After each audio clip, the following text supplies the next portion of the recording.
আসসালামু আলাইকুম বন্ধুরা, এটা হলো ইন্ডিয়ার একটা মাজার। দেখেন তামিলে মাজারটা অবস্থিত হয়েছে তামিলনাড়ু চেন্নাই শহর থেকে পাশাপাশি।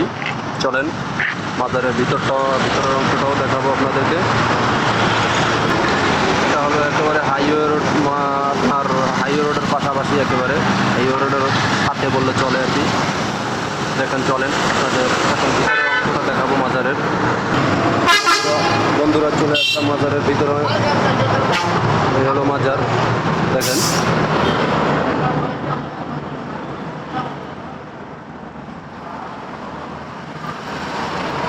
দেখতে থাকেন।